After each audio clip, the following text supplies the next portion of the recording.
Buenas tardes, veo que van llegando los asistentes, que además hoy somos un montón para ser un jueves de la última semana de septiembre, pues somos un montón de asistentes, con lo cual bienvenidos a todos en esta que es la primera sesión de los experts financieros de esta nueva temporada y vamos a empezar con un tema y un ponente top.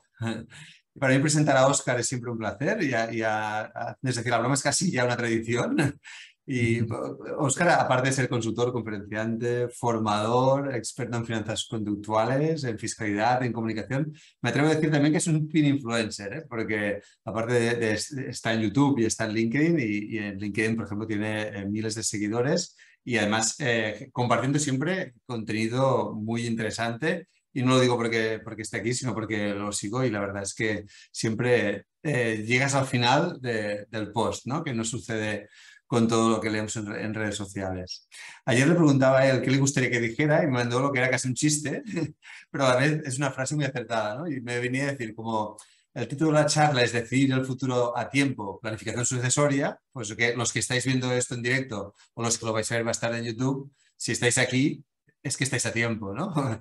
Pero bueno, fuera de bromas, deciros que creo que es un tema muy interesante, que nos afecta a todos, que es complejo por las implicaciones que tiene, ¿no? De código civil, de fiscal, esto, además dependiendo del territorio. Pero si una virtud tiene Óscar es esa, ¿no? Que hace muy comprensible aquello que es muy complejo. Así que, Óscar, una vez más, darte las gracias y adelante. He entendido que hablarás unos 45 minutos. Luego, si tenéis algunas preguntas, las podéis ir dejando en el chat, que responderá a todas las que pueda. Gracias, adelante, Óscar. Pues nada, muchas gracias, Jordi. Y como habéis visto todo, pues ya no solo que nos conozcamos y trabajemos mucho hace muchos años, sino que ya hay una cierta amistad, lo cual se nota en esa presentación tan amable que ha hecho Jordi y que agradezco.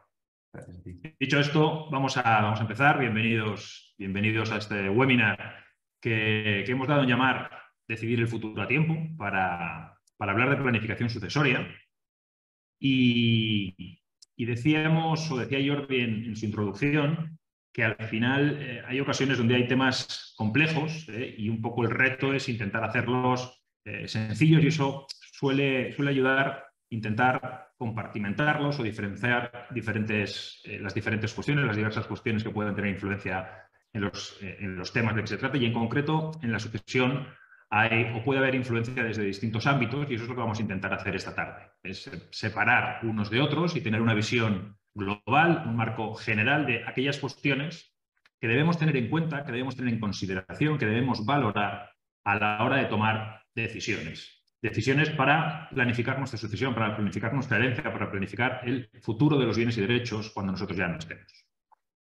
En este sentido, comparto con vosotros una cita de Peter Drucker que dice, planificar no es pensar hoy en las decisiones que tomaré en el futuro, que tomaré mañana, sino pensar en el futuro de las decisiones que tome hoy. Y yo creo que es una definición muy exacta que pone de manifiesto que muchas veces pensamos en cosas que ya haré, ¿no? Tengo que, en este caso, pues tengo que pensar qué haré con la casa, con los fondos, con mis bienes en general, haré testamento, y a veces ese haré lo diferimos al futuro y ese futuro pues parece que nunca llega, ¿no? Siempre soy. Y realmente planificar tiene mucho más de lo que dice Peter Drucker, que es pensar que las decisiones que tome hoy tendrán consecuencias en el futuro y pensar si las consecuencias de ese futuro encajan con lo que quiero. De hecho, podemos añadir que no solo es pensar en el futuro de las decisiones que tome hoy, sino también de las que no tome. Porque no tomar decisiones, no decidir, es otra forma de decidir. Y en el ámbito que hoy nos ocupa, el no tomar decisiones también tiene consecuencias. El no decidir hacer un testamento, por ejemplo, también tiene consecuencias. ¿Por qué? Porque hay alguien que ya ha tomado esa decisión por ti, que es el legislador. Es decir, la normativa que sea de aplicación ya ha tomado una decisión respecto a qué va a pasar con los bienes y derechos de cualquier persona que no tome decisiones activamente, es decir, que no haga testamento. En definitiva, esto lo que nos permite es participar activamente de ese futuro cuando tomamos decisiones. porque si no las tomamos, participamos también, pero de forma más pasiva, puesto que ya las han tomado por nosotros. Aquí podríamos parafrasear un poco a Hamlet y decir algo así como decidir o no decidir es la cuestión. Esta es la cuestión importante. Y ser conscientes de que en ambos casos hay consecuencias en un futuro respecto a nuestros bienes y derechos y, sobre todo, a personas concretas y, en muchas ocasiones, a las relaciones que entre esas personas se generan, que debemos ser muy conscientes y valorar. Esto significa que vamos a hablar de futuro, de ese futuro en el que ya no estaremos, pero que queremos de una manera u otra dar forma, al menos en una parte, y eso lo hacemos a través de las decisiones que tomamos hoy, o de las no decisiones, como decimos, de lo que decidimos o de lo que no decidimos, pero eso tiene consecuencias en ese futuro. Y vamos a hablar también de que es necesario, para tomar esas decisiones, tener información, tener conocimiento, ser conocedores de los diferentes aspectos que pueden afectar a estas cuestiones. Por eso nos atrevemos a definir o a decir que planificar la sucesión pues es tomar hoy decisiones informadas sobre ese destino futuro de nuestros bienes y derechos, o no tomarlas, como decimos, pero siendo conscientes de las consecuencias. Para ello, aquí hemos dividido, digamos, lo que pueda ser la planificación sucesoria en dos grandes fases, ligado a lo que acabamos de decir. Una fase de información, en la que adquirimos la información, adquirimos el conocimiento, nos nutrimos de esa información para valorar y, en la segunda fase, tomar decisiones. Este va a ser un poco el hilo conductor, ¿no? El hilo conductor que nos va a llevar a lo largo de esta webinar. Y todo esto comienza haciéndonos una pregunta, y es: ¿qué es lo que tengo? ¿Cuáles son los bienes y derechos que tengo que en algún momento, cuando yo no esté, pasarán a formar parte del patrimonio de otra persona? Es decir, ¿cuál es mi patrimonio? Esto empieza parándonos a pensar y a conocer la estructura de nuestro patrimonio. ¿Qué es lo que tenemos? Inmediatamente después, la pregunta tiene que ser, ¿vale? ¿Y qué puedo hacer con ese patrimonio? Es decir, ¿cuál es mi capacidad para tomar decisiones? ¿Tengo capacidad absoluta para decidir qué quiero que pase con esos bienes y esos derechos cuando yo no esté? ¿O hay ciertas limitaciones en mi capacidad para decidir qué tengo que tener en cuenta, que no puedo soslayar? Me refiero básicamente a limitaciones que puedan provenir desde el punto de vista del derecho civil, en el ámbito de la libertad de testar, las legítimas, la libertad que me pueden ofrecer determinados productos que no están dentro de la masa hereditaria. Esto es lo segundo que tengo que tener en cuenta. ¿Cuál es el alcance de mi libertad para tomar decisiones? ¿Cuál es mi capacidad para poder tomar decisiones? Una tercera fase, una vez que sé lo que tengo, ¿vale? ¿Cuál es su composición y cuál es mi capacidad para tomar esas decisiones?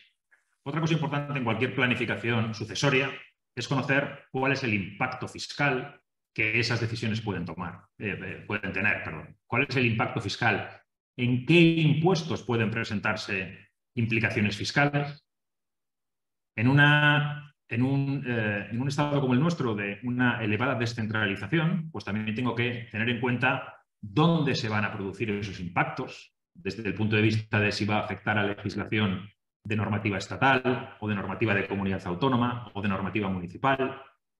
Y, en definitiva, con todo esto podré saber o valorar, al menos de forma aproximada, cuál puede ser la carga impositiva que soporten esas decisiones. De esta forma componemos la fase de información, es decir, con esto tengo la información que, desde el punto de vista patrimonial, económico, civil y fiscal, me permitirá valorar lo que quiero hacer con mis bienes y derechos. Me permitirá saber si tengo que decidir y qué decisiones tomar, o si no decido, ¿por qué? Porque, por ejemplo, pues las previsiones que la normativa civil realiza como opción por defecto para quien no decide, es decir, lo que la normativa civil ya tiene previsto para quien no hace testamento, por ejemplo, es decir, la sucesión que se denomina intestada, pues ya me va bien.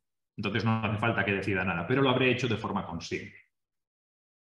Esta segunda parte, el núcleo, es realmente la toma de decisiones. En este momento estoy preparado para tomar decisiones de a quién quiero dejarle mis bienes y derechos, quién quiero que me herede, me suceda, sea legatario, ¿vale? ¿Qué bienes y qué derechos quiero dejar a cada persona? ¿Vale? ¿Cuánto quiero dejar a cada persona? ¿De qué manera? ¿Cómo quiero hacerlo? Si a través de un legado, como un heredero universal, a través de un seguro, de un plan de pensiones, si quiero condicionar en la medida que pueda alguna o una parte de mi herencia. Este es el momento de tomar esas decisiones y es un momento además importante en el que tener en cuenta que esto va a determinar una parte del futuro de esas personas y, como decía antes, de las relaciones que entre ellas se puedan establecer, porque no nos olvidemos, y hay que ser realistas, que el momento de la sucesión de una persona, pues con carácter general, provoca cuando menos tensiones, si no fricciones, entre los posibles llamados a heredar. Con lo cual, cuanto más atado esté todo, menos riesgo de que esto se produzca. Una vez que tengo las decisiones tomadas, que sé lo que quiero hacer con mis bienes y derechos, pues lo que toca, lo que procede, lo que continúa es documentarlo, dejar constancia documental, fundamentalmente a través del testamento, a través del otorgamiento de mis voluntades, a través del testamento. O en el caso de determinados productos, como son los seguros o los planes de pensiones, por ejemplo, pues la designación de beneficiarios. ¿Por qué tienen este matiz o esta diferencia? Porque, como vamos a ver inmediatamente, no son productos que estén dentro de la herencia como tal, de la masa hereditaria, sino que van por una vía alternativa y tienen su propio cauce. ¿Y podríamos decir que aquí se acaba la planificación sucesoria, la planificación de la herencia? Pues no, porque como en cualquier planificación, esta será la foto de mi situación y de mis deseos actuales. Pero con el paso del tiempo puede haber circunstancias externas, internas, personales, económicas, fiscales, que cambien y que al cambiar hagan también que cambien mis propias decisiones, mi propio enfoque, mis propios pues objetivos, deseos, etcétera, con lo cual se hace necesaria la revisión, una revisión de esas decisiones acorde a los cambios de las circunstancias que con el paso del tiempo se pueden producir. Esto es un poco lo que vamos a trabajar en los 40 minutos que tenemos por delante, donde vamos a intentar facilitar, como decía, ese marco amplio en el que cada uno de nosotros se pueda parar a pensar qué cosas debería tener en cuenta a la hora de planificar su sucesión. Y por último quiero añadir aquí una cuestión, y es que planificar la sucesión no es algo de ricos, por decirlo de una manera, no es un concepto que me guste y hoy, estos días en la televisión se habla mucho de esto, ¿no? Es un concepto muy relativo, pero no es algo que deba ser exclusivo de personas con mucho patrimonio. No, esto debería hacerlo cualquier persona, tenga los bienes o derechos que tenga, ¿vale? Pararse a pensar en todas estas cuestiones debería ser independiente del nivel de patrimonio que cada uno tenga. Vamos a ver, en primer lugar, cuando decimos que el inicio de este proceso empieza con el planteamiento de qué es lo que tengo, ¿no? De conocer con detalle cuál es la composición de mi patrimonio y, en la medida de lo posible, una aproximación a esa valoración. Esto significa que deberíamos iniciar con un listado de bienes y derechos, de los bienes y derechos con contenido económico que tengo. Y aquí hay una cuestión que que resulta importante. Y es que en el caso de las personas casadas, hay que tener en consideración el régimen económico matrimonial. Porque el régimen económico matrimonial, en el momento del fallecimiento, se disolverá. Y al disolverse, asignará bienes y derechos concretos a cada uno de los cónyuges. Al cónyuge fallecido, en consecuencia, su herencia, y al cónyuge sobreviviente en su patrimonio. Con lo cual debemos saber cuáles son las consecuencias del régimen económico matrimonial que a cada uno de nosotros se nos aplica. En nuestro país tenemos básicamente el régimen de gananciales y el de separación de bienes, aunque hay un tercer régimen de participación en beneficios que no es muy usado, pero que tiene consecuencias distintas. El régimen de separación de bienes está vigente como opción por defecto en Cataluña y en Baleares, pues los cónyuges tienen separados sus patrimonios, ¿no? Como su propio nombre indica, ¿no? Con lo cual no hay bienes comunes por razón del matrimonio, con lo cual ahí no hay una disolución que implique cambio de titularidades de bienes, pero es muy diferente en el ámbito de aquellos territorios donde aplica como opción por defecto el régimen económico de, el régimen económico de gananciales, donde dentro del matrimonio hay unos bienes que tienen la consideración de gananciales y eso significa que son a medias por mitad de los dos cónyuges, y hay otros bienes que sí que son privativos, que son exclusivos de cada uno de los cónyuges. Bueno,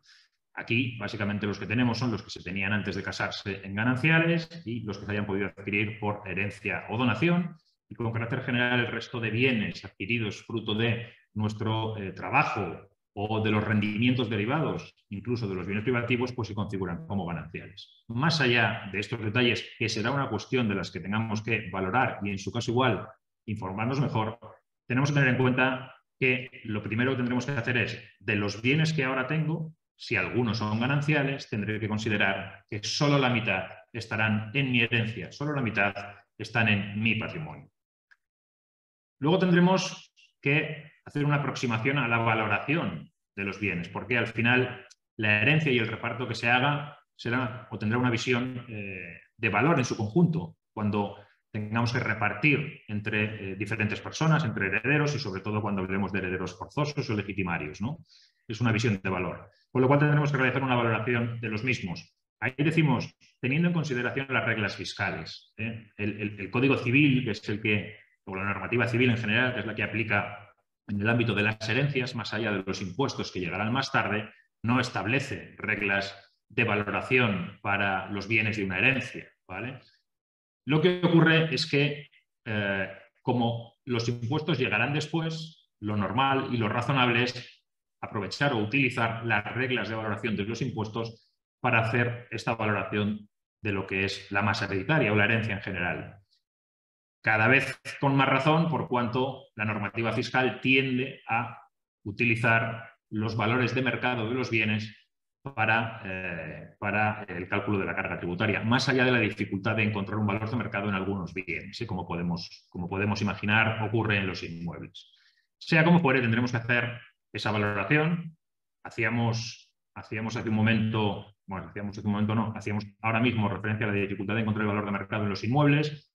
Supongo que a todos nos suena que ha habido cambios en los últimos años respecto a la valoración de los inmuebles a efectos del impuesto sobre transmisiones o del impuesto sobre sucesiones y donaciones. Se ha incorporado un concepto que es el valor de referencia catastral, que quiere encontrar o quiere ser esa referencia del valor de mercado, ¿vale? En el impuesto sobre patrimonio, pues tenemos otra regla de valoración que es un tanto diferente, es decir, que puede haber matices en el impuesto sobre el incremento de valor de los terrenos de naturaleza urbana, la valoración del inmueble es otra valoración, puesto que bebe de la del impuesto sobre bienes inmuebles, del IBI, y esto deriva del valor catastral, no del valor de referencia catastral, que es el nuevo, sino el valor catastral de toda la vida. No es el objeto entrar en más, simplemente decir que este punto de la valoración de los bienes y derechos pues tiene su importancia, y en los inmuebles pues un poquito más de complicación que en otros, como por ejemplo puedan ser unas acciones que se valorarán a valor de mercado de la fecha de fallecimiento. Si son cotizadas será una valoración fácil, si no son cotizadas será más complicada, unos fondos de inversión con el valor liquidativo de ese momento, etc. ¿Qué ocurrirá o qué debe ocurrir después o qué nos debemos plantear después? ¿Qué debemos tener en consideración? Pues que debemos hacernos esta pregunta, y es, ¿estos bienes y derechos se incluyen en la masa hereditaria? Es decir, ¿forman parte de la masa hereditaria? Porque, como ya hemos avanzado, hay algunos que no, ¿vale? Los seguros de vida y los planes de pensiones, un poco de forma derivada de la regulación de seguros de vida, no forman parte de la masa hereditaria, están excluidos de la herencia de una persona. La normativa civil, la ley de contrato de seguro, les deja fuera de la masa hereditaria, lo cual conlleva unas consecuencias que tenemos que tener en cuenta y que debemos, en su caso, aprovechar. Entre otras cosas, el hecho de que no estén en la masa hereditaria significa que lo que a continuación vamos a ver respecto a las previsiones de la normativa civil de la masa hereditaria, es decir, del resto de bienes, cuando la normativa civil dice que si, por ejemplo, tienes hijos, pues hay una parte de tus bienes que tienes que dejársela a tus hijos, lo que se conoce como legítimas, pues los seguros de vida tienen sus matices, ¿vale? Los seguros de vida tienen sus matices porque no están dentro de esa masa hereditaria, puedes dejárselo a quien quieras, Y luego, dependiendo del tipo de seguro, si estamos hablando de seguros de vida ahorro o de seguros de vida riesgo, hay diferencias, pero tú se lo puedes dejar a quien quieras y eso facilita una serie de cuestiones que podemos comentar después, como la rapidez o la liquidez. Sea como fuere, estos dos productos quedan fuera de la masa hereditaria y tenemos que saber lo que eso significa. Se lo puedo dejar a quien quiera, cosa que con los bienes y derechos que estén dentro de la masa hereditaria, aquí ponemos inmuebles, fondos, acciones, coches, joyas, etcétera. Ahí tendremos las limitaciones que la normativa civil imponga en el caso de legítimas, que tendremos que dejárselo a quien la normativa civil lo haya previsto. Con lo cual, esa es una primera cuestión a tener en cuenta. Una vez que sabemos qué tenemos, nos tenemos que hacer esta siguiente pregunta. ¿Qué puedo hacer con esos bienes y derechos? ¿Cuál es el ámbito de esa libertad? Y lo que tenemos que tener aquí claro es que las diferentes normativas civiles que aplican en nuestro país, porque no es única, es decir, el derecho civil que se aplique en el territorio donde tengas la vecindad civil, puede limitar o condicionar esa capacidad de decidir. Puede condicionar ese destino futuro de los bienes y derechos. Con la excepción que acabamos de comentar de los seguros de vida y planes de pensiones que están excluidos de la masa hereditaria y, en consecuencia, tienes esa libertad de decidir a quién se lo dejas, de libertad de decidir, de designar, perdón, el beneficiario de esos productos. Esta mayor o menor libertad está relacionada también con el hecho de haber hecho o no haber hecho testamento. Es decir, en nuestro país el hacer testamento evidentemente es un acto de voluntad, es libre. Tú puedes hacer testamento o no hacerlo. Pero lo que ocurre es que las administraciones públicas necesitan saber qué ocurre con los bienes y derechos de una persona fallecida. Es decir, quién pasa a ostentar la titularidad de los bienes y derechos de una persona cuando fallece. Si la persona que fallece no ha hecho testamento porque estaba en su derecho, pues la normativa civil establece una opción que podemos decir opción por defecto. En caso de que no haya testamento, la opción por defecto es lo que se llama sucesión intestada o ab intestato, son las normas que recoge la normativa civil. Es decir, la normativa civil dice quién y qué heredará, que se heredará en el caso del fallecimiento de una persona que no haya hecho testamento. Y esto, ¿vale? En el caso de hacer testamento, es decir, en el caso de optar y ejercer ese derecho a hacer un testamento, lo que tenemos que ser conscientes también es que esa misma normativa civil en determinados casos establece restricciones, establece limitaciones a esa capacidad de testar. Es decir, no te permite que dispongas al 100% libremente sobre el destino de tus bienes, sino que en determinados casos, básicamente cuando hay hijos o ascendientes o cónyuge, fundamentalmente, puede establecer limitaciones y decir, hay una parte que se lo tienes que dejar a estas personas, hijos, ascendientes, cónyuge, lo que se conoce como legítimo. ¿Qué ocurre en nuestro país? Que, como decíamos antes, tiene un amplísimo grado de descentralización en muchos ámbitos, desde luego en el derecho fiscal, y hablaremos ahora mismo del derecho fiscal y de los impuestos, pero también en el ámbito del derecho civil, ¿vale? Veis sobre el mapa, sombreados en azul oscuro, todas aquellas comunidades autónomas donde se aplica el Código Civil español, es decir, que tienen normativa de lo que a veces se denomina como territorio común. Se aplica el Código Civil español. Y las comunidades autónomas que veis sombreadas en un azul más claro, Galicia, País Vasco, Navarra, Aragón, Cataluña y Baleares, tienen competencias en el ámbito de derecho civil y en el ámbito concreto de sucesiones, de herencias, con lo cual pueden establecer, y de hecho establecen, normativas diferenciadas respecto a la regulación general del Código Civil español. Con lo cual, dependiendo de en qué comunidad autónoma tenga mi vecindad civil, se me aplicará una normativa u otra. Vamos a ver en el ámbito del Código Civil español, ¿vale?, que si una persona fallece sin testamento, sin haber hecho testamento, el Código Civil dice que sus herederos serán, y por el orden que veis en pantalla, si tiene hijos o descendientes, ¿vale?, si tiene hijos o nietos, serán estos. Si no tiene hijos ni descendientes, es decir, no tiene hijos ni nietos, etcétera, y tiene padres, serán los padres. Y si no tiene hijos ni descendientes, ni tiene padres o ascendientes, y tiene cónyuge, será el cónyuge. Y así veis que acaba, o continúa, mejor dicho, con hermanos, sobrinos, parientes colaterales hasta cuarto grado, ¿vale?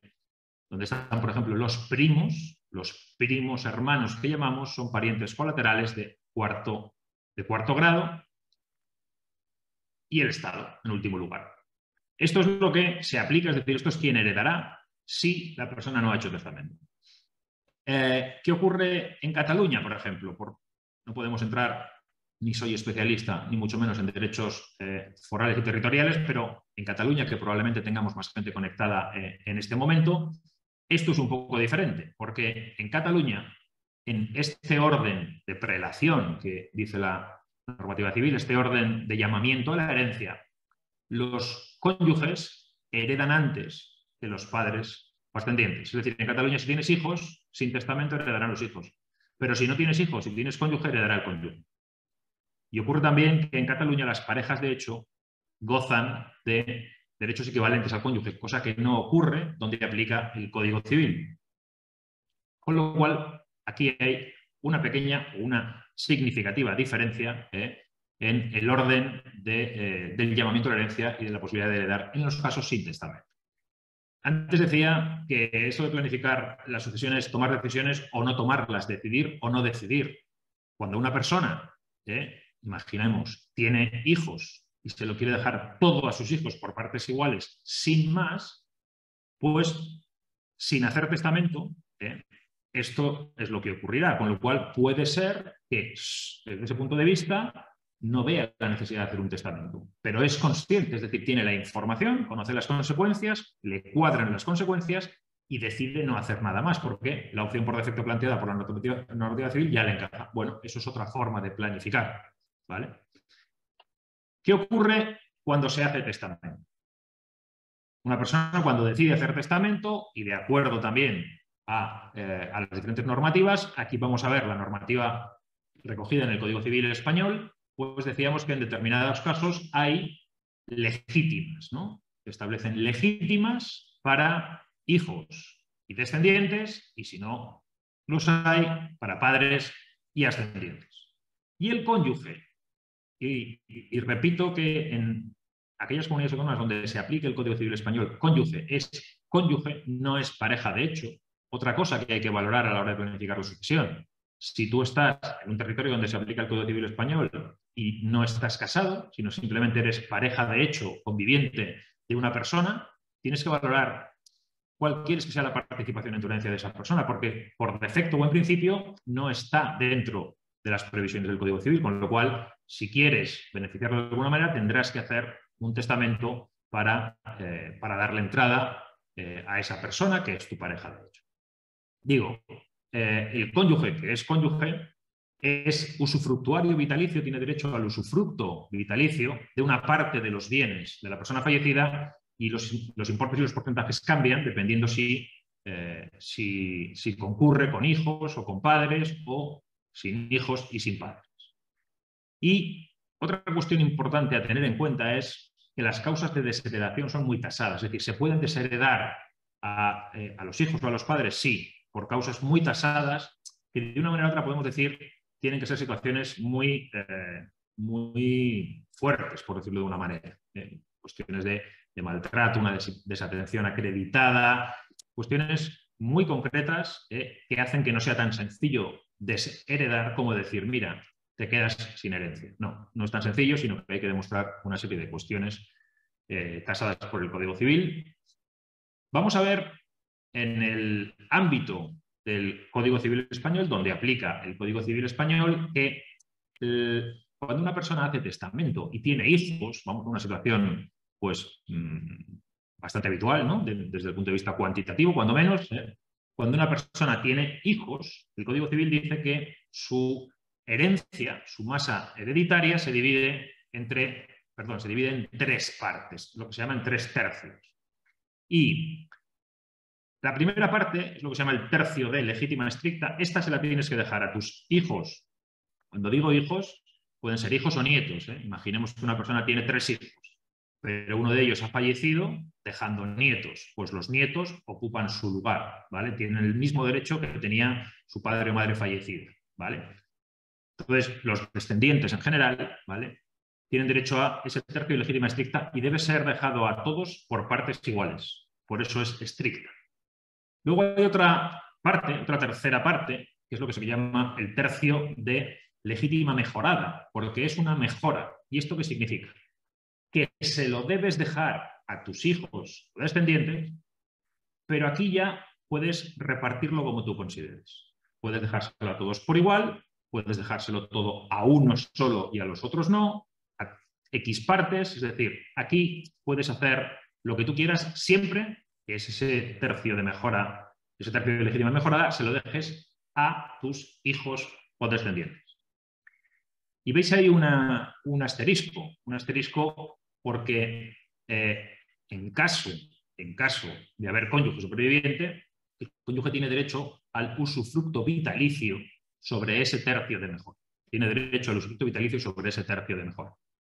Decía antes que la posición de usufructuario del cónyuge, la proporción, el porcentaje, por decirlo de una manera, sobre la herencia depende de si concurre con hijos. Pues si concurre con hijos, es un tercio de la herencia, ¿vale? Si concurre con padres es la mitad y si no concurre con nadie son 2/3 partes. Pero en este caso más habitual, 1/3 parte. Aprovecho para decir que luego cuando llegue el proceso sucesorio, es decir, en el momento en el que tú ya no estés, ¿vale?, los herederos y el cónyuge pueden valorar económicamente ese usufructo, ¿vale?, y liberarlo, ¿vale?, pagarlo y liberarlo. Pero eso ya quedará para más adelante. Y por último está lo que se conoce como el tercio de libre disposición, es decir, la parte de tu herencia que puedes dejar a quien te dé la gana. Libre disposición. Esto es lo que el Código Civil español, en todas las comunidades donde se aplica, establece para las personas que tienen hijos o descendientes. Tienen que respetar esta distribución. ¿Qué ocurre en Cataluña? En Cataluña es un poco diferente, porque el Código Civil catalán, ¿vale?, establece una legítima que alcanza el 25%. El 25% es la legítima que corresponde a hijos y descendientes a partes iguales. Con lo cual, lo que aquí vemos es que la capacidad de disponer, la libre disposición, es significativamente superior, ¿vale? ¿Qué ocurre con el cónyuge en Cataluña? Pues el cónyuge en Cataluña, de por sí, de oficio, por decirlo de una manera, no podemos decir que sea legitimario, es decir, no tiene derecho a un usufructo de por sí. Tiene derecho a una parte de la legítima también, que puede llegar hasta el 25%, si demuestra no tener medios propios suficientes para mantenerse. Con lo cual, no es directamente como si es en el Código Civil, pero si el cónyuge no tiene medios propios suficientes para mantenerse, puede tener derecho hasta una cuarta parte también de la herencia. Hemos visto qué tenemos, cómo lo valoramos, mejor dicho, hemos visto que tenemos que ver qué tenemos que entender bien cuáles son las normas de valoración. Sabemos que tenemos diferente capacidad, ¿vale? Si no hacemos testamento, hay una previsión de acuerdo a la normativa civil que se nos aplique. Si hacemos testamento, hay unos límites que tenemos que respetar. Si tenemos seguros o planes de pensiones en nuestro patrimonio, los podemos designar beneficiarios directamente a quien consideremos. Y llega el momento de pararnos a pensar qué impactos fiscales puede haber. Es decir, qué impuestos pueden tener repercusión, incidencia, impacto en el proceso sucesorio. Y aquí básicamente nos vamos a encontrar que los impactos fiscales que puede soportar una sucesión dependerán de la composición del patrimonio, evidentemente. Si hay inmuebles, si hay planes de pensiones y el resto de bienes, básicamente. Pero esos impactos fiscales se centrarán en el impuesto sobre sucesiones y donaciones, en el impuesto sobre la renta de las personas físicas, y sé que a alguien le puede llamar la atención y sonar raro, estamos hablando de una sucesión aquí que pinta el IRPF. Veremos inmediatamente qué es planes de pensiones, en el caso de que haya planes de pensiones de la persona fallecida, y puede también tener impacto en el impuesto sobre el incremento de valor de los terrenos de naturaleza urbana, lo que en la calle comúnmente conocemos como plusvalía municipal. ¿Por qué? Porque cuando se hereda un bien inmueble, hay que declarar la plusvalía municipal. Plusvalía municipal es impuesto local que cuando vendes un inmueble soporta el vendedor, pero cuando heredas un inmueble soporta el heredero, el que adquiere. Bueno, tenemos estos tres impuestos que son los que pueden soportar impactos en el proceso sucesorio. Mejor dicho, pueden impactar en el proceso sucesorio y deberemos tenerlos en cuenta y valorarlos. Recupero el pequeño diagrama que antes hacíamos diferenciando lo que está en la masa hereditaria y lo que no, para ver que los seguros de vida, hemos dicho, no están en la masa hereditaria. Vale, desde el punto de vista de derecho civil, se lo puedo dejar a quien quiera porque no está en la herencia. Perfecto. Pero desde el punto de vista de derecho fiscal, tributa y tributa en sucesiones y donaciones. Y cuando digo tributa está sometido a declaración en sucesiones y donaciones, porque como ya sabéis, luego dependerá de la comunidad autónoma el que tenga carga o no carga, es decir, que pagues o no pagues, ¿vale? Pero está dentro del ámbito de sucesiones y donaciones. Esto es un poco lo que me refería al comienzo de la charla cuando decíamos que intentamos hacer una visión global que nos permita diferenciar diferentes cuestiones. En ocasiones, mi experiencia dice que se confunde lo que es el derecho civil con el derecho fiscal. Y en los seguros es un ejemplo bastante claro de eso. Una cosa es que no estén en la masa hereditaria y otra cosa es que no tributen. Está dentro de sucesiones y donaciones. ¿Qué ocurre con los planes de pensiones? Que los planes de pensiones tributan el beneficiario cuando los cobre, tributará en IRPF. Es decir, los planes de pensiones nunca van a sucesiones y donaciones. Por supuesto que un plan de pensiones, si no, en casos distintos al fallecimiento. Yo tengo un plan de pensiones, cuando yo me jubile y lo cobre, tributaré en IRPF. Lógicamente, lo mismo que en una situación de invalidez, de dependencia, un supuesto de paro de larga duración, de enfermedad grave o a partir del 2025, pues el supuesto de liquidez. Es decir, cuando soy yo mismo el que he aportado al plan y lo cobro, eso es lógico y todos entendemos que está en IRPF. Lo que a veces llama la atención es que si yo me muero y mi plan de pensiones lo cobra mi mujer o mis hijos, pues mi mujer o mis hijos tendrán que declarar en su IRPF mi plan de pensiones cuando lo cobren y solo cuando lo cobren. Por el mero hecho de yo fallecer y que ellos tengan derecho a cobrarlo, no tienen impacto fiscal. Cuando lo cobren, lo tendrán en IRPF. Simplemente por cerrar esta idea, esto deriva del beneficio fiscal que tiene los planes de pensiones, del hecho de que cuando aportamos a un plan de pensiones nos reducimos impuestos en IRPF, pues después, lo cobre quien lo cobre, el sistema quiere que lo tribute en IRPF. El resto de bienes y derechos de la herencia, el resto de bienes y derechos que compongan mi herencia, los inmuebles, los fondos, las acciones, las joyas, los coches, etcétera, estarán dentro del impuesto sobre sucesiones y donaciones. ¿Vale? Dentro del impuesto sobre sucesiones y donaciones. ¿Y qué ocurrirá con los inmuebles? Que además, los inmuebles tendrán que declararse, como decimos, en la plusvalía municipal, en el impuesto sobre el incremento de valor de los terrenos de naturaleza urbana. Estos son los impactos fiscales principales que una herencia, un proceso sucesorio puede soportar y que tendremos que valorar. Y tendremos que valorar también teniendo en cuenta que los impuestos o la distribución, y estamos en unos días donde está de mucha actualidad, que las competencias normativas en algunos impuestos están distribuidas entre las comunidades autónomas y el Estado, algunas están cedidas, otras compartidas, con lo cual tenemos una estructura donde hay que saber dónde, en qué administración pública radica la capacidad normativa. Dicho de otra manera, si tengo que ver si es la legislación del Estado la que aplicará, para verla y conocer sus consecuencias, tengo que ver si es la comunidad autónoma, si son las dos, o si es el municipio, es decir, a nivel de entes locales, ¿no? Debo conocer qué normativa se aplicará. De otra manera, es conocer dónde se producen esos impactos fiscales y en el impuesto sobre sucesiones y donaciones, que es un impuesto cedido a las comunidades autónomas, ¿vale? Cedido en sus competencias fundamentales a las comunidades autónomas, y está de mucha actualidad junto al impuesto sobre patrimonio, ¿no? Pues esto, sabiendo que es un impuesto de las comunidades autónomas, tendré que mirar la normativa de la comunidad autónoma que sea de aplicación al caso. ¿Y cuál es la normativa, o mejor dicho, la normativa de qué comunidad autónoma será de aplicación en el supuesto de una sucesión? Pues la que corresponda a la comunidad autónoma donde residía el fallecido. Donde residía el fallecido. Lo que ocurre es que la residencia en el impuesto sobre sucesiones y donaciones tiene una regla concreta para determinarse.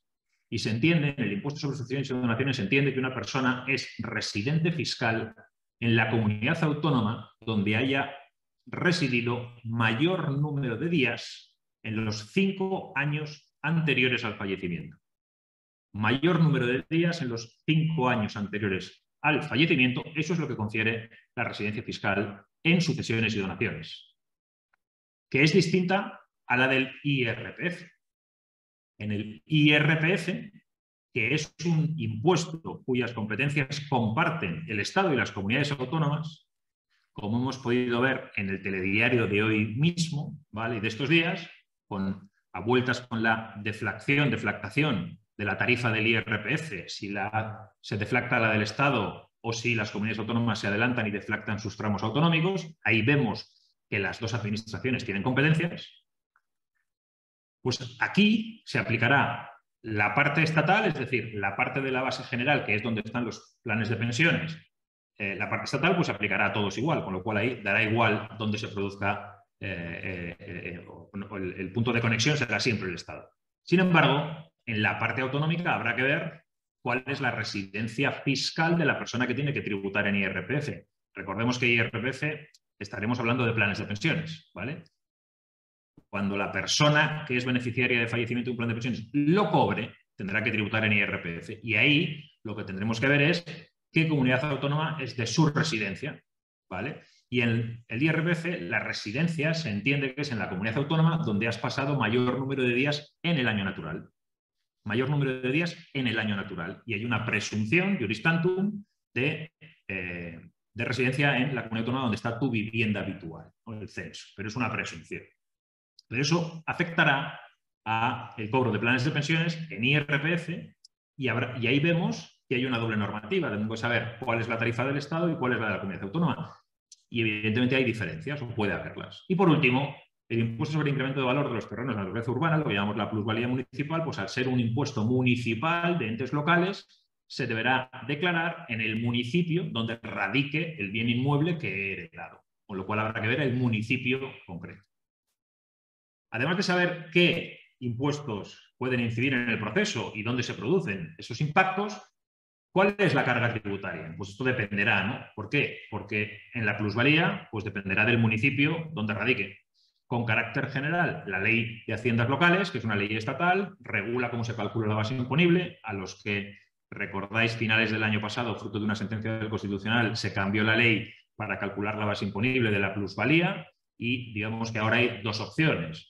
Un cálculo objetivo, ¿vale?, en base a unos coeficientes, y si eso es más elevado que el cálculo real en base al valor de transmisión y el valor de adquisición, pues se aplica el valor real.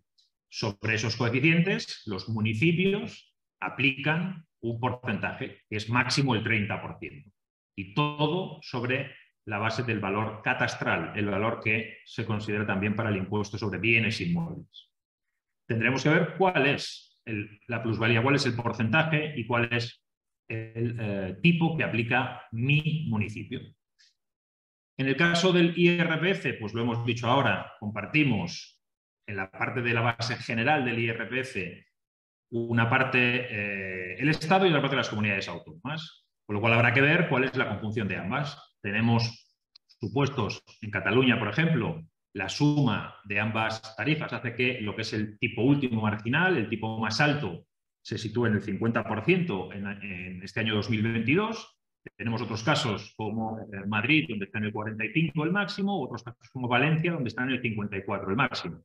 Sí que añado que este dato no es suficiente para sacar conclusiones, porque en algunos casos, por ejemplo en Madrid el 45% se empieza a pagar en tramos inferiores, es decir, pagas el 45% antes. Cuando llegas, superas determinadas rentas, En Cataluña es más tarde y también en Valencia más tarde. Aún así, evidentemente hay diferencias entre las comunidades autónomas y deberé conocer cuál aplicará en el caso de la persona a que le quiero dejar, en este caso, el plan de pensiones. ¿A quién le quiero dejar el plan de pensiones? Pues en principio pues aplicará la normativa de su residencia.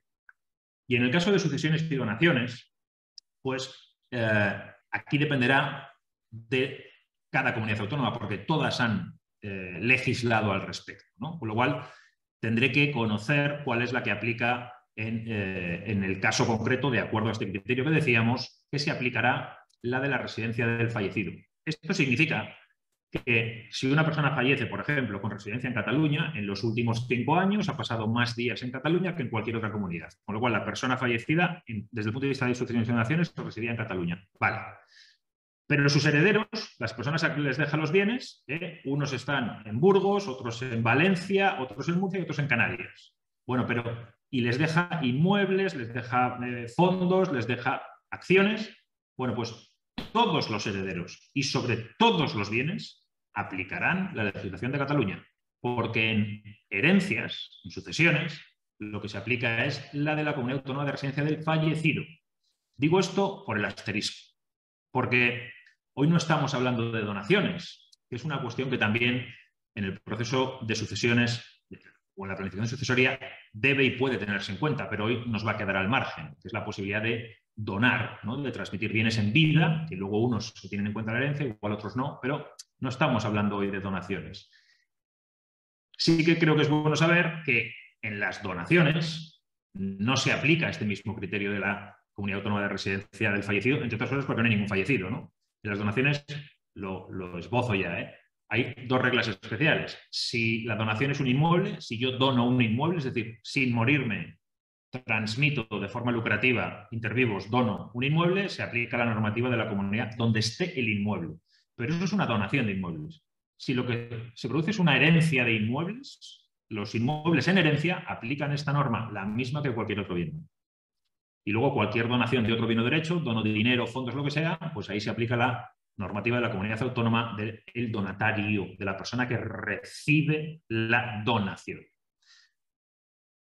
Volviendo a sucesiones, veremos y tendremos que aplicar la normativa de la comunidad autónoma que corresponda a esa residencia del fallecido.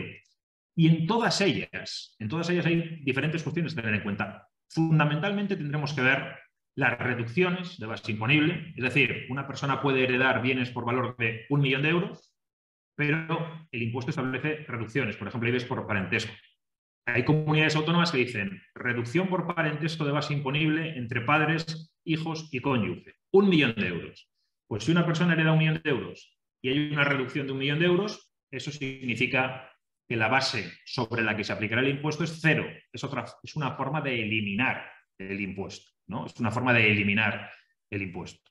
Lo mismo para la vivienda habitual. Cuando heredas la vivienda habitual de la persona fallecida, hay unos importes que se reducen. Reducir la base imponible no significa más que restar de la base imponible, ¿no? Lo cual significa que tengo que tener en cuenta, si tengo mi vivienda habitual, ¿a quién se la quiero dejar? Porque a quien le deje la vivienda habitual va a pagar menos impuestos de que a quien no se la deje, en principio. ¿Por qué? Porque la vivienda habitual tiene una reducción especial que no tienen otros bienes. Lo mismo que la empresa familiar, si cumples determinadas condiciones, si tienes exención en el impuesto sobre patrimonio, pues en sucesiones y donaciones, pues en la legislación del Estado es un 95% de reducción de base imponible y muchas comunidades autónomas lo han elevado hasta el 99%. En Cataluña se mantiene en el 95%, pero algunas otras lo elevan al 99%. Y lo mismo que los seguros. Los seguros, que ya hemos visto que también están en sucesiones, en el Estado, en la legislación del Estado, tiene una reducción de 9.100 y pico euros por cada beneficiario y en Cataluña, por ejemplo, son 25.000 por beneficiario. Después de las reducciones de la base imponible y aplicar el tipo, ¿no? el porcentaje que toque, sucesiones y donaciones también es un impuesto de tarifa progresiva. Empieza en el 7,65 hasta el 34 en la legislación del Estado y en Cataluña es del 7 al 32. Del 7 al 32 o del 7,65 al 34 en el Estado, pero no desde el primer euro. Insisto, tú puedes heredar 1 millón de euros aquí, pero fruto de estas reducciones llegar a tener 0, con lo cual se aplica sobre 0. Pero están los coeficientes multiplicadores después. Cuando aplicas el tipo y tienes una cuota, dependiendo del parentesco y del patrimonio preexistente, puede que pagues más. Es decir, déjame que lo resume de una manera. Las personas con parentesco cercano al fallecido pagan menos que las que hereden si son lejanas. Y las personas que heredan, pero ya tenían un patrimonio elevado antes de heredar, pagan más que las personas que heredan y tenían un patrimonio menos elevado. ¿Vale? Los importes también pues están o pueden depender de las comunidades autónomas. Y por último, habrá que ver si está bonificada la cuota. Hay comunidades autónomas que lo que han elegido, por ejemplo, Andalucía, Madrid, es bonificar la cuota al 99%. Es decir, tú haces la liquidación del impuesto y te sale a pagar lo que sea. Pues de ese lo que sea, el 99% está bonificado. Es una forma de eliminar el impuesto, ¿no? En Cataluña, por ejemplo, tenemos una bonificación del 99% de la cuota para el cónyuge y para los hijos y parientes cercanos es una bonificación que va descendiendo desde esos porcentajes en función del parentesco. Sea como fuere, todas esas son las cuestiones que tienes que tener en cuenta respecto al impuesto sobre sucesiones en la comunidad autónoma que sea de aplicación. 3 cuestiones hasta aquí que han sido información. ¿Qué tengo y cuánto vale de una manera u otra? ¿Qué puedo hacer con ello? Con los matices de hacer o no hacer testamento y lo que implica el no hacerlo y las capacidades, posibilidades que me facilitan algunos productos como seguros y planes de mayor libertad.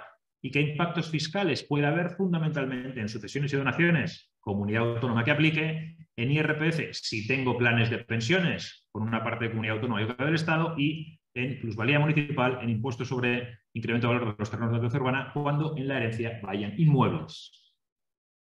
En este momento ya tenemos la información, tenemos el conocimiento, tenemos esa capacidad para dar el paso importante en la planificación de la sucesión, que es tomar decisiones. Tenemos la información, es hora de tomar decisiones. Aquí es cuando tenemos que tenemos que decidir a quién. ¿Quién quiero que me suceda? ¿Cómo quiero que quede, por ejemplo, antes decíamos, ¿no?, mi pareja de hecho o mi cónyuge? En unas comunidades autónomas los cónyuges tienen más derecho de legítima como usufructuarios y en otras menos. ¿Vale? Las parejas de hecho en algunas comunidades autónomas heredan y en otras no. En la legislación del Estado, las parejas de hecho, fiscalmente, civilmente, cónyuge es cónyuge. Las parejas de hecho no tienen derechos hereditarios en el Código Civil Español, en el Estado. Pero fiscalmente tampoco. En muchas comunidades autónomas, fiscalmente se ha equiparado la situación de las parejas de hecho a las de los cónyuges. Bueno, pues tendré que saber cuál es la situación, o mejor dicho, en la fase anterior sabré cuál es la situación y ver cómo quiero dejar, como el ejemplo del cónyuge, pero por supuesto hijos y demás. O incluso personas que no son familiares. Hay alguien a quien quiero beneficiar porque tengo una relación especial del tipo que sea con una persona, pues ver qué posibilidades tengo para beneficiarlo en mi proceso de sucesiones. ¿Y cuánto les quiero dejar? ¿No? ¿Qué bienes y cuánto les quiero dejar? Si les quiero, ¿y cómo quiero hacerlo? Si les quiero legar bienes concretos o les quiero dejar como herederos universales. Si quiero, en alguna medida y en función de algunas cuestiones, puedo condicionar algunas cosas. Si quiero conseguir que hagan determinadas cosas o puedo condicionar que hagan determinadas cosas para adquirir los bienes, ¿vale? Aquí es el momento de tomar esas decisiones, siendo además plenamente conscientes de que aquí es donde estás en parte definiendo ese futuro, en el que ya no estás el futuro de esas personas o una parte importante del suyo, y que se van a generar relaciones entre ellas en función de este reparto. Aquí la transparencia en ocasiones suele ser buena ayudante, ¿vale? Pero no podemos perder de vista, como antes decíamos, que son momentos que es fácil que se produzcan tensiones, ¿vale? Con lo cual, pues evidentemente tenemos que tener esto en la cabeza a la hora de tomar estas decisiones.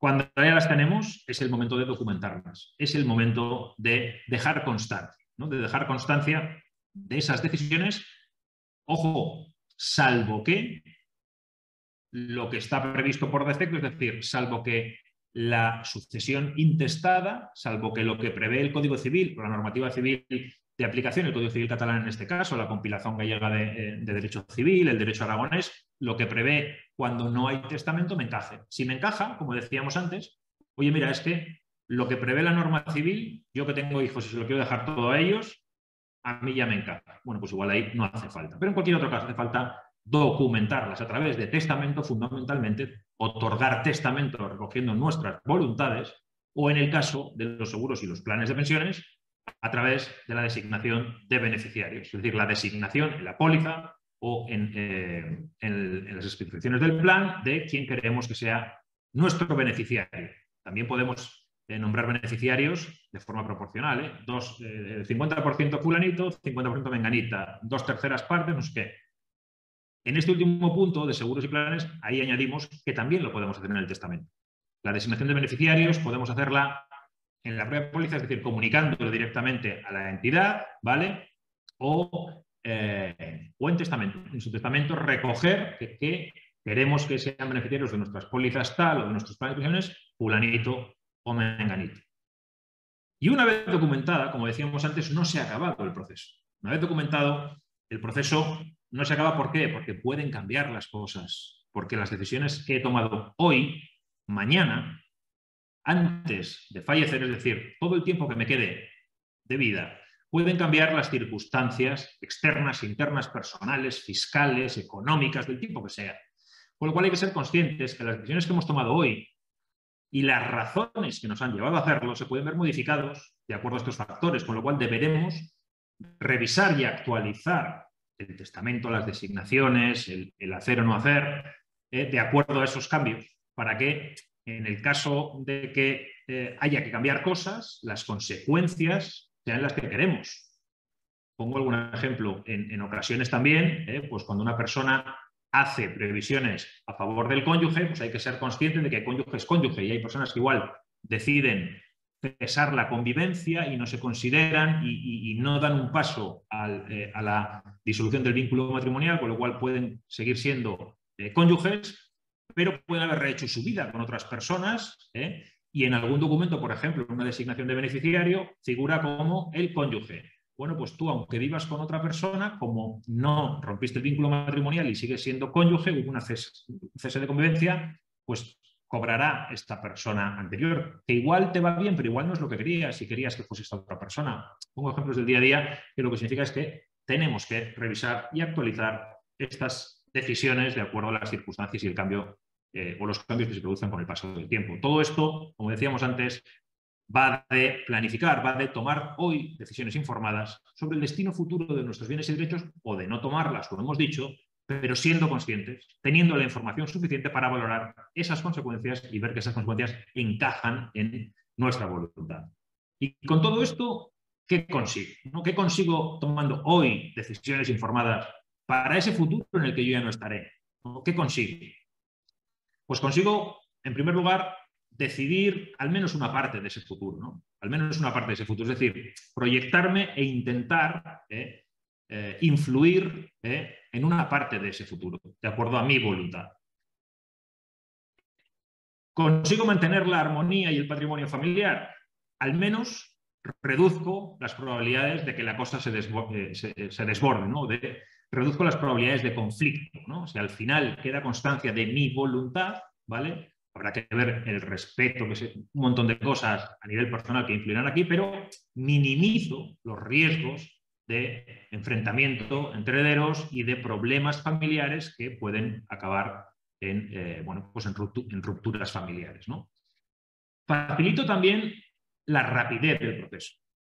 El proceso va a ir más rápido si está todo atado y bien atado, documentado y bien documentado, y con eso al final significa que mis herederos, las personas que yo quiero que accedan a mis bienes y derechos, mis beneficiarios, mis legatarios, puedan acceder antes a mis bienes y derechos. Es decir, les facilito la rapidez en adquirir esos bienes y derechos.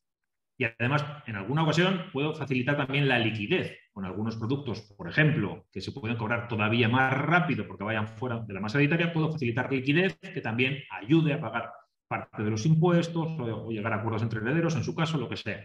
Pero facilito rapidez y, en buena medida, liquidez.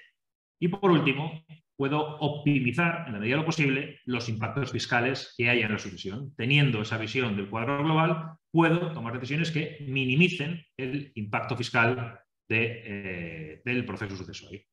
Todo esto es lo que puedo conseguir, ¿vale?, si me paro a pensar en cómo quiero que sea ese futuro, tomando decisiones hoy que contribuyan a conseguirlo y que cuando menos me permitan, decida o no decida, ser consciente de esas consecuencias. Por mi parte, yo lo dejo aquí. Os agradezco este rato. Como decía Jordi al principio, los que estéis por redes sociales, encantados de seguir, o bien en YouTube, a través de mi canal, en LinkedIn o lo que queráis. Y por mi parte quedo a vuestra disposición para cualquier duda o pregunta. Y nada, muchas gracias y mucha suerte. Veo aquí alguna pregunta, perdón, porque yo no tenía esto abierto. Dice, ¿el pago de IRPF del OPP, de los planes de pensiones recibidos por herencia, se mantiene la bonificación de los importes con derecho a reducción? Miguel Ángel, entiendo que la pregunta se refiere a la reducción aplicable por aportaciones anteriores al 31 de diciembre del 2006. Entiendo que la pregunta se refiere a eso y la voy a responder en esos términos. A 31 de diciembre de 2006 había, perdón, a 31 de diciembre de 2005 o 1 de enero de 2006 había una legislación que cambió y se mantuvo el régimen para quienes habían aportado antes, no para las aportaciones anteriores. Y eso significa que las aportaciones anteriores y la rentabilidad que hayan generado cuando se cobran en forma de capital, tienes derecho a reducir un 40% para minorar el impacto en la escala progresiva del IRPF. Vale.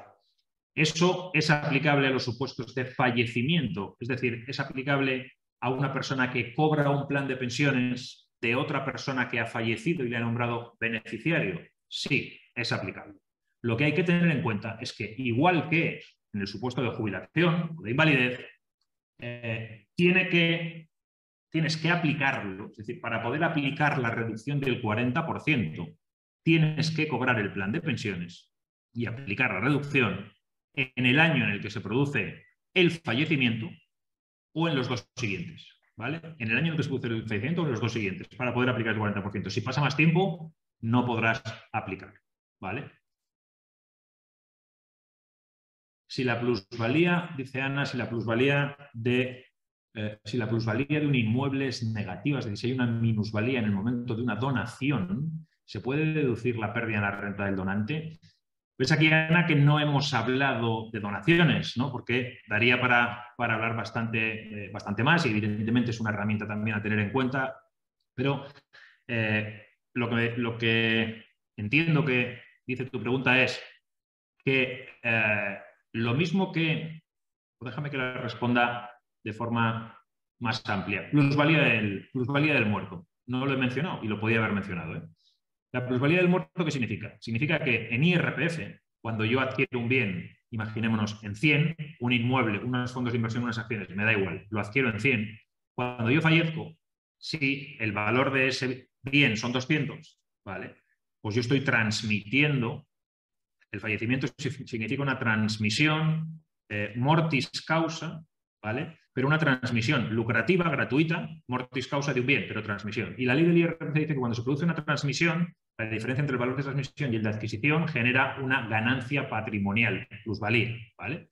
Lo que pasa es que dice que cuando eso se deriva del fallecimiento del contribuyente, pues no tributa, no está sujeta, está exenta. Y a eso es lo que llamamos plusvalía del muerto, ¿no? Esa diferencia de valores entre la adquisición y cuando fallezco en la transmisión en herencia de un inmueble no tributa. ¿Por qué explico esto? Porque eso en la donación no pasa. Cuando tú tienes un bien que adquieres en 100 y cuando lo donas vale 200, el donante en su IRPF sí tiene una ganancia patrimonial. Porque la ley del IRPF dice que la ganancia patrimonial derivada de las donaciones, de las transmisiones patrimoniales lucrativas intervivos, esas sí tributan.